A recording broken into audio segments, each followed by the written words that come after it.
Hello everyone, welcome back to my channel. Today I will teach you part 2 idioms.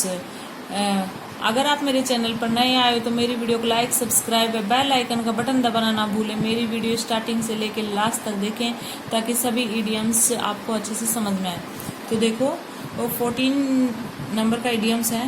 तो to twist somebody's arm, to appreciate somebody, to do something which they do not want to do, यानी कि जो कुछ नहीं करना चाहता है वो काम वो उसको करने के लिए अप्रिशिएट करना। तो इसका मतलब होता है to twist somebody's arm. Example देखो, I will go to him and twist his arm, I think he will give us the money. Next देखो, टू पिक होल्स, यानी कि उसकी कमियां निकालना। To criticise, to find fact. इस example देखो इसका, the leaders of the opposition always try to pick holes in the government policy, यानी कि जो अपोजिट गवर्नमेंट में जो अपोजिट के लोग होते हैं वो क्या करते हैं, दूसरी गवर्नमेंट की कमियां निकालने के लिए ढूंढते रहते हैं वो।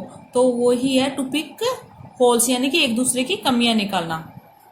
नेक्स्ट देखो, वो to fish in trouble water, इसका मतलब क्या होता है, यानी कि जोखिम भरा काम करना। To understand something that is very risky, यानी कि उसको पता है कि ये जोखिम भरा काम है लेकिन फिर भी वो जोखिम भरा काम कर रहा है। तो इसका मतलब है to fish in trouble water. Example, by investing your money in the share of this company you are trying to fish in troubled waters. Next, once in a blue moon, इसका मतलब होता है occasionally और rarely. Example, we go the cinema once in a blue moon. Next देखो,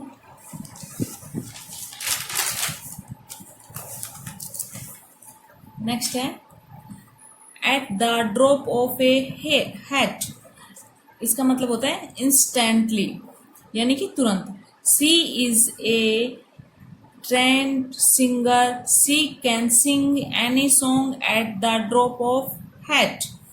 next, stones throw away, इसका मतलब होता है very near. Example, the school is a stone's throw away from my house.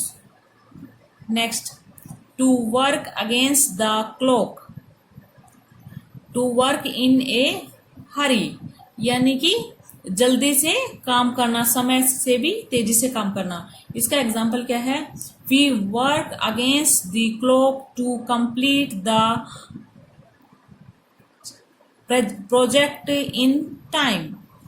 Next देखो, to face the music, to face criticism. Example, you will have to face the music for spreading wrong information,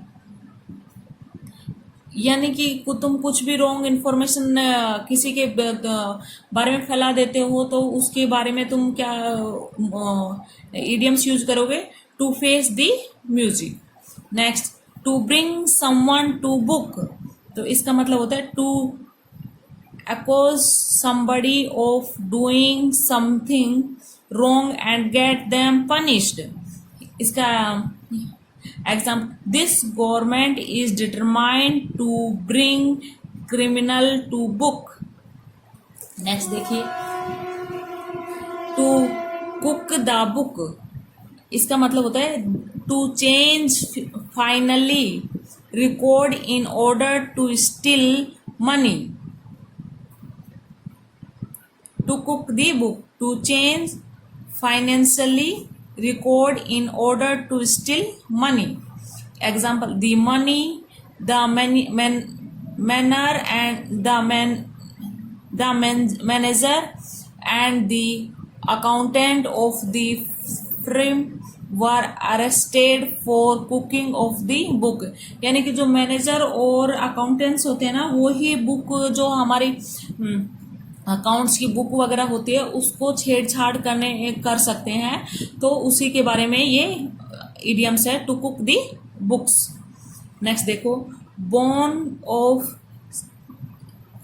contention यानी कि झगड़े की जड़। इसी का दूसरा idioms है एप्पल ऑफ डिस्कॉर्ड। तो इसका मतलब होता है दोनों का the object of dispute. Example, the uncertain house has been a bone of contention between the two brothers. Next, man of letters, a scholar, a learned be born. Example, the head of an educational institution must be a man of letter.